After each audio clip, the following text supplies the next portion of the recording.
비밀의 샘이 품고 있는 보석은? 깊고 울창한 숲속 아무도 찾지 않는 곳에 뽀글뽀글뽀글 누군가 나를 발견해줘. 그 소리의 정체는 무엇일까요? 깊고 울창한 숲속 비밀의 샘이 홀로 중얼거리고 있었습니다. 이 샘만은 늘 바위와 나무 그림자에 가려져 있었죠. 투명하고 맑은 물이었지만 그 아름다움은 아무에게도 보이지 않았어요. 샘물은 자신의 맑은 물 줄기를 내려다보며 한숨을 내쉬었습니다. 나는 정말 아무 쓸모없는 존재인 걸까? 매일 흘러도 아무도 마시지 않고 아무리 맑아도 아무도 알아주지 않는 자신이 너무 외로웠어요. 다른 샘들처럼 주목받고 싶은 마음이 마음속 가득 차올랐지만 샘은 그저 조용히 흘러야만 했죠. 차라리 마른 샘이 되어버릴까? 그런 생각이 오랜 가뭄처럼 샘물의 마음을 메마르게 했습니다. 그런데 그때였습니다. 작은 씨앗 하나가 바람에 날려 샘물 근처에 떨어졌습니다. 씨앗은 까맣고 작아서 죽은 것처럼 보였어요. 샘물은 별 생각 없이 그 씨앗을 조용히 적셔주었습니다.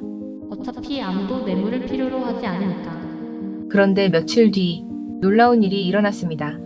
그 작은 씨앗에서 초록색 싹이 솟아 올라왔습니다.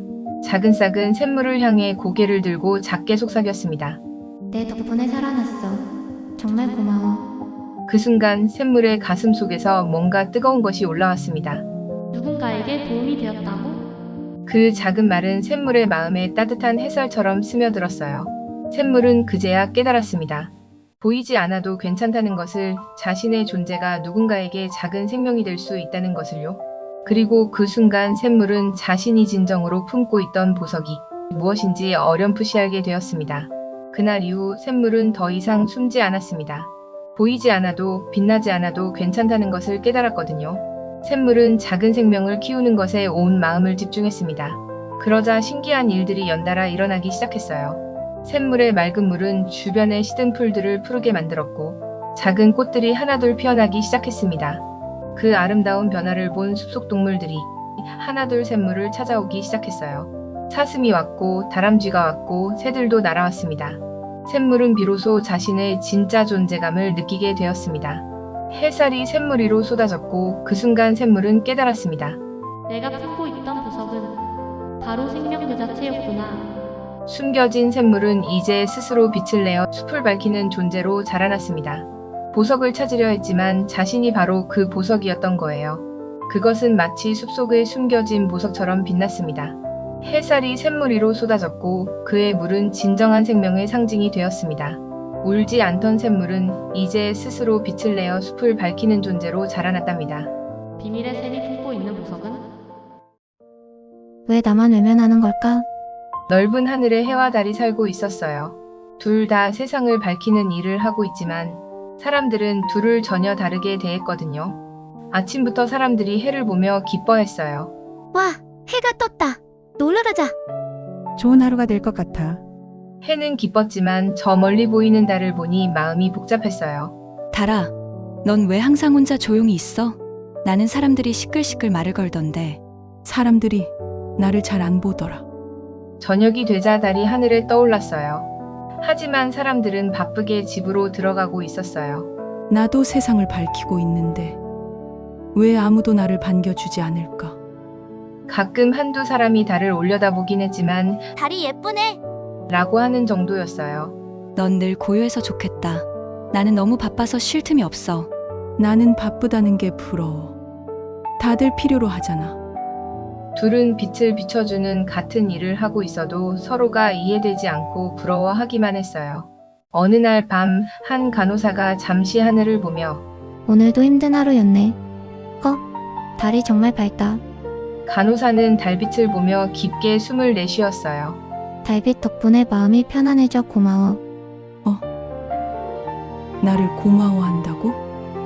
해는 그 모습을 멀리서 지켜보며 처음으로 달이 누군가에게 위로가 되는 모습을 보았어요. 너도 사람들에게 도움이 되고 있었나 봐. 달은 조금 당황하면서도 기뻤어요. 그 사람이 마음이 편안해진다고 해주었어. 편안해진다고? 그럼 너는 나와 다른 방식으로 사람들을 돕고 있었나 봐? 그 순간 둘 다 조용해졌어요. 혹시 우리가 서로 이해하지 못했던 건 아닐까? 맞아. 나는 내가 아무것도 하기 싫은 줄 알았어. 나도 모두가 너만 사랑하는 줄 알았어. 구름 할머니가 와서 둘의 대화를 들었어요. 너희가 서로 오해가 있었구나. 해는 낮에 사람들에게 활력을 주고 달은 밤에 사람들에게 평온을 주는 거야. 둘 다 소중한 일이지. 우리는 각자 다른 시간에 맞는 방법의 빛을 비추는 일을 하고 있었구나. 사람들이 날 외면한 게 아니라 내가 쉬게 해주고 있던 거네. 둘은 서로를 바라보며 미소 지었어요. 내가 밤에 사람들을 위로해줘서 고마워. 나도 고마워. 내가 낮에 에너지를 듬뿍 줘서 밤에 내가 휴식을 주게 된 거였어.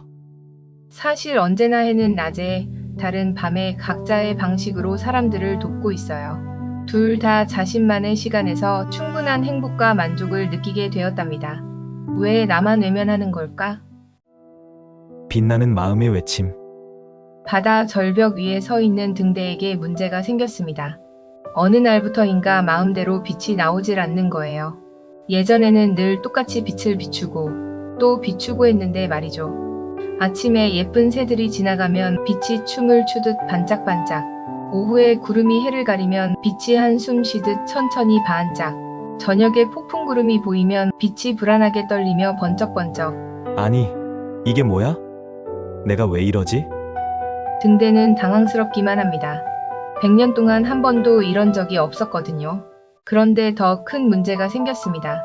지나가는 배들이 혼란스러워하기 시작한 거예요. 등대 신호가 계속 달라지네. 뭔가 잘못된 건 아닐까? 빨리 번쩍이면 위험 신호인데 저건 뭐지? 등대는 점점 더 초조해집니다.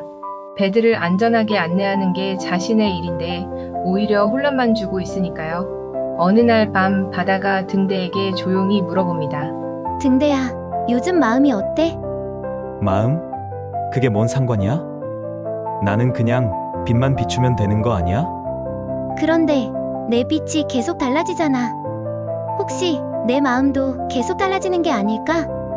등대는 깊게 생각해보기로 했습니다. 마음이 빛에 영향을 준다고? 그날 밤부터 등대는 실험을 해봅니다. 자신이 무엇을 느끼는지 천천히 살펴보는 거예요. 새들이 지날 때에는 기쁨을 느끼고 있고, 구름이 해를 가릴 때에는 조금 외로운 기분이네. 폭풍이 올 때에는 마음이 불안하구나. 신기한 일이 일어났습니다.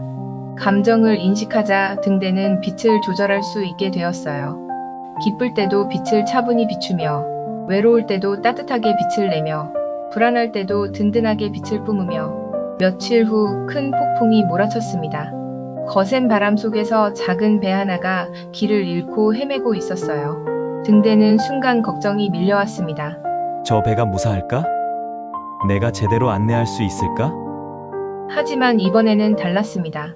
지금 나는 걱정하고 있어. 하지만 내 역할은 흔들리지 않는 빛이 되는 거야. 깜빡, 깜빡. 마음은 걱정스럽지만 빛은 든든하고 일정하게. 배는 등대의 믿음직한 빛을 따라 안전한 항구로 향했습니다. 등대야, 고마워. 내 빛 덕분에 무사히 돌아갈 수 있었어. 등대는 비로소 깨달았습니다. 감정을 알아차리고 적절한 속도로 조절하는 것이었습니다. 그날 밤부터 등대는 더욱 안정감 있는 빛을 비춥니다. 깜빡깜빡 내 마음을 알고 내 속도를 지키며 이제 등대는 어떤 상황에도 당황하지 않습니다. 온전히 마음을 바라보며 평화롭고 안전하게 바다와 마음을 지키게 되었답니다. 빛나는 마음의 외침.